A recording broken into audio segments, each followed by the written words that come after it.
concussion coming off that thing standing right here.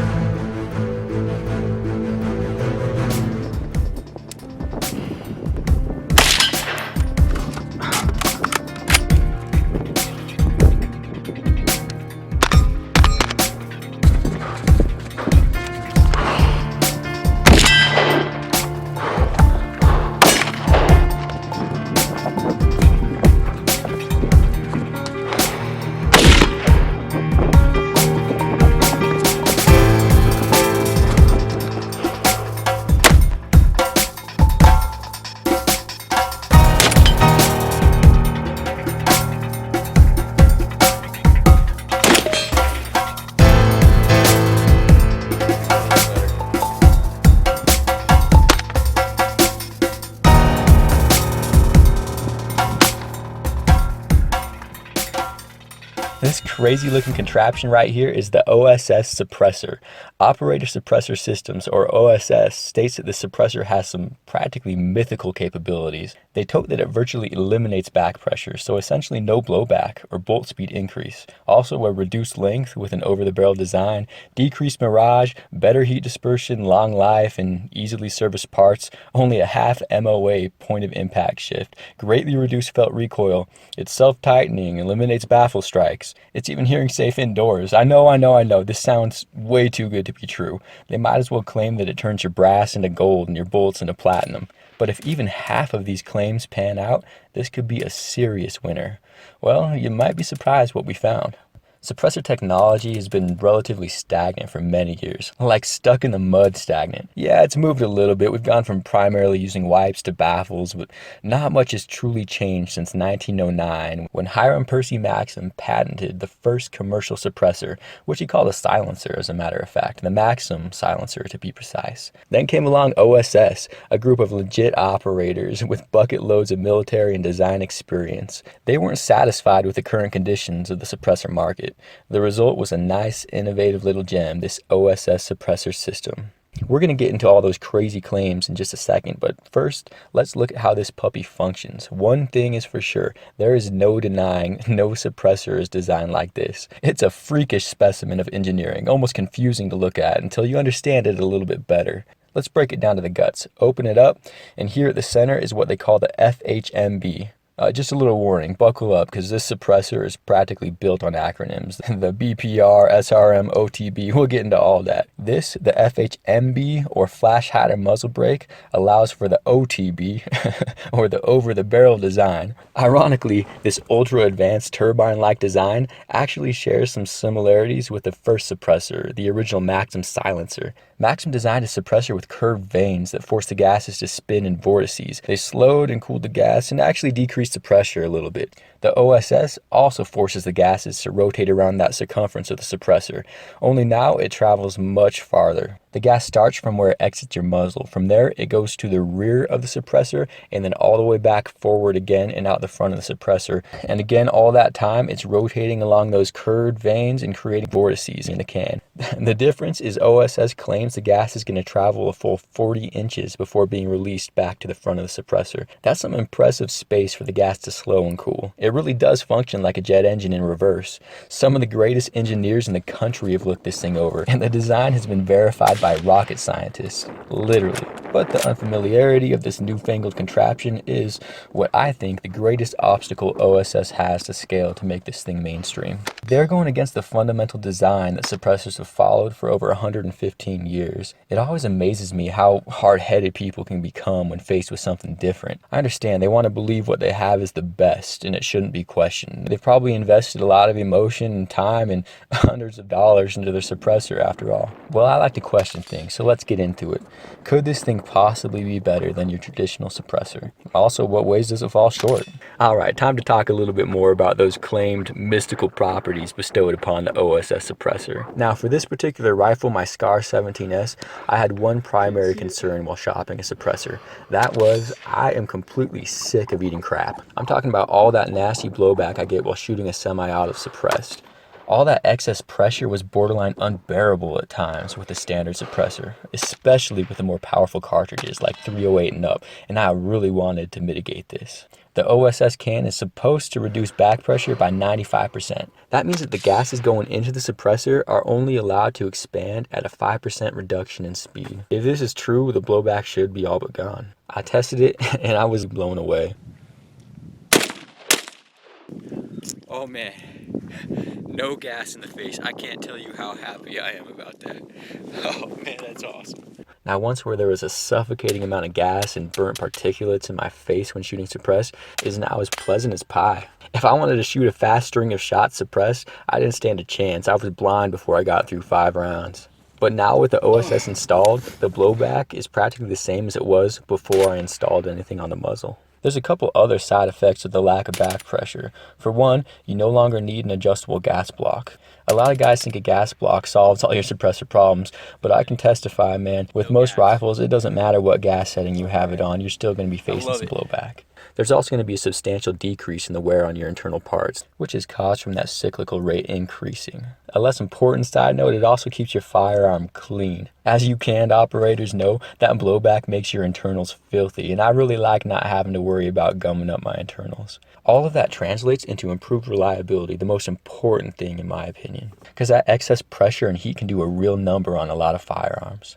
Where before, in certain situations, I'd remove my can and throw back on a muzzle brake, now I have no qualms about running my SCAR suppressed 100% of the time. I was also pumped about the prospect of cutting back on the length of the suppressor on my SCAR.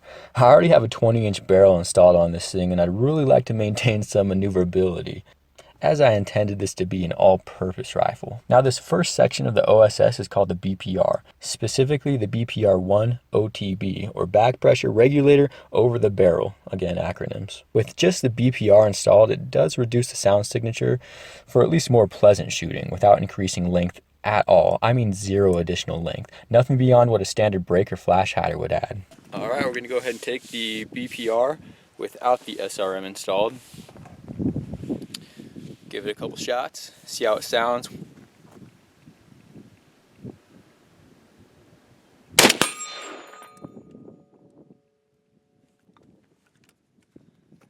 Didn't sound too loud. I got ear pro in. Go and take it out. You see what it sounds like without it.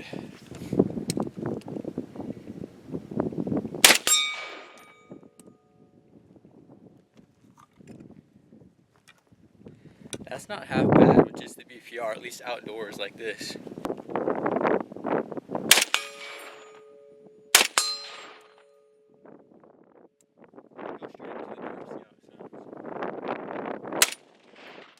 It's actually relatively comfortable with just that on. I'm going to go ahead and attach the SRM and see how it sounds.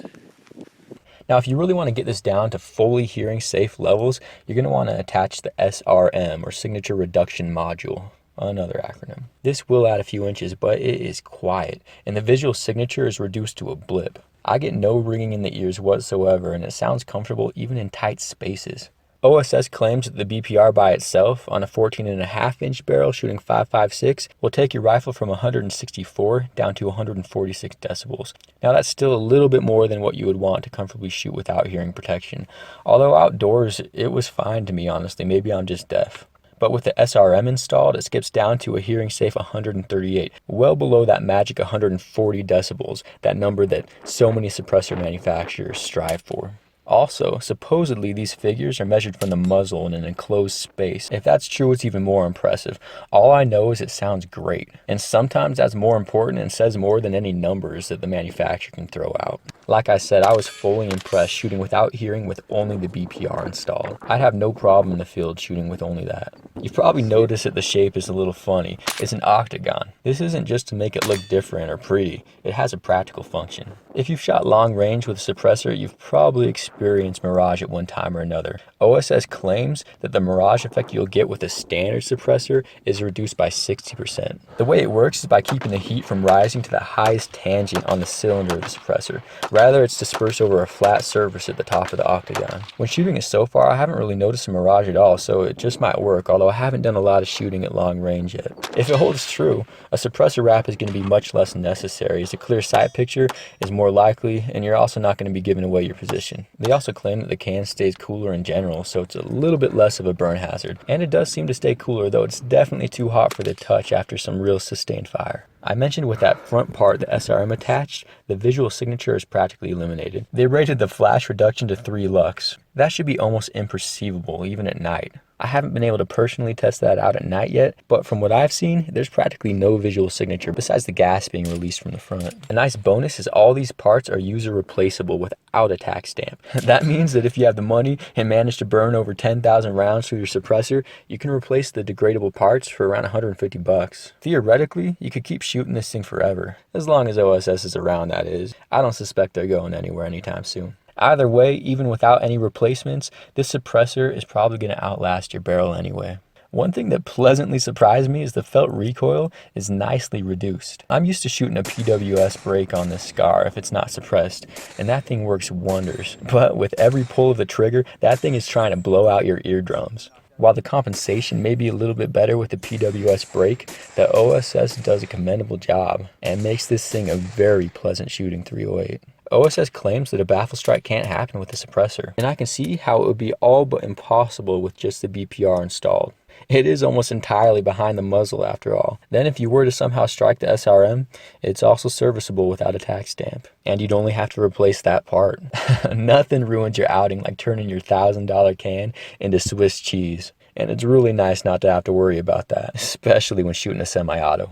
When I first installed this on my Scar, I was a little bit worried because it was hitting way low. I thought for a moment that it threw my zero way off. Then I realized my turrets had been bumped inside my bag. I readjusted them back to the zero, and it was good. It was dead on. I imagine that half MOA is probably going to be a pretty consistent figure with most guns. Naturally, because this thing is built for hard use, it is capable of fully automatic fire, and it's technically multi-caliber. All you're going to need is a different FHMB, that inner portion that screws onto your muzzle. I can easily attach this 7.62 can to a 5.56 gun, or anything smaller than 7.62 obviously. Alright, gosh, I know. Let's hit the negatives, because this suppressor isn't perfect. One of the biggest drawbacks is first, you're going to have to make sure it will work with your gun. I really like the over-the-barrel versions for the reduced length. It's part of what makes the OSS suppressor so special. But to make this work, you will need a thin profile barrel. And also if you plan on putting it under a handguard, there's only a few out there that are large enough. The diameter of the OSS is 1.75 inches. That's beefier than the average 1.5 inch can. So your options are limited. You'll also need to verify that you have enough barrel after the gas block. On some short pistols, over the barrel might not be an option at all. Now I kept hearing about the self-tightening feature. It only applies to the BPR, the first section, and supposedly it's impossible to loosen through shooting. That was not what I found. It seemed to be fine if I only had the BPR installed, but as soon as I threw the SRM on there as well, I noticed it coming loose almost every time. It was easy to snug back down, but the claim that it's impossible to loosen through shooting is just patently false. Now the suppressor, it's definitely on the heavy side too. So if weight is a priority, you can find lighter suppressors out there. On that note, I will concede that the over-the-barrel design does bring the weight axis back a little bit, and that helps to make it feel lighter than it really is. So with just the BPR, the weight's actually pretty good. Aesthetically, with just the BPR, I really like it, but when you have that SRM attached, it does look outrageously long, almost comical. But that is just how it looks. Because a lot of the suppressor is back over the barrel, overall, it's still shorter than most suppressors. Now, another big negative is the price. It just might require that you sell a kidney to pick this thing up. So, unless you're running a real high-end firearm, it's likely that it could cost as much, if not more, than your rifle. I've also found that when shooting a bolt gun, it just doesn't hold the same appeal for me. With bolt action, obviously, you're not going to have those back pressure issues like you would with a semi or select fire. And with a precision rifle, length isn't a huge priority. And though I haven't tested it, I imagine you are going to lose a little bit of that velocity you'll gain with a normal suppressor because you're not going to get a lot of freebore boost with this design. In the end, there are other cans out there I prefer for precision work. Now, I did mention that the BPR, the rear section, does have a tendency to come loose if you have the SRM, the front portion, attached. The SRM itself, it also has a tendency to come loose. The timing cap that you screw it down with requires a tool. I usually just use a key to tighten it down snug. If you try to do it by hand, it's pretty sharp and could cut you. But even when getting it nice and tight with a tool, I have noticed that it starts to come loose with some sustained fire. I do need to note that this suppressor is a Gen 4. It's the first one that I'm aware of that OSS made available to the civilian market. And they have since released the Gen 5, so this might not be an issue with those. I talked to OSS and they said the 4 and 5 are essentially the same with some aesthetic differences, and a different attachment method for the SRM that's supposed to be easier. And for all I know, it might stay tight better. Now, despite these minor gripes, I still think that for the right gun, nothing comes close to the OSS. The moment I learned what these suppressors were all about, my heart skipped a beat, as I'm a straight up sucker for new things and advancement. And for the last few years, most new suppressors have left me yawning with their all new materials and reduced length, QD mounts, whatever it may be. Don't get me wrong, I like all of that, but this is the first time I've seen anything truly earth shattering with suppressors in my lifetime. The lack of gas in the teeth and the decreased length alone may be enough to make this a viable option for many people shooting semi-autos. You may personally have something better for your application, but this is hard to overlook. The OSS Suppressor has been in development for over a decade. They are designed by operators for operators. They're meant to go the long haul and are clearly constructed with quality in mind. It looks like all their hard work has finally brought that dream to fruition. And for me, on this rifle at this time, the OSS Suppressor is the best there is. If you have a similar setup and similar problems, you found your answer.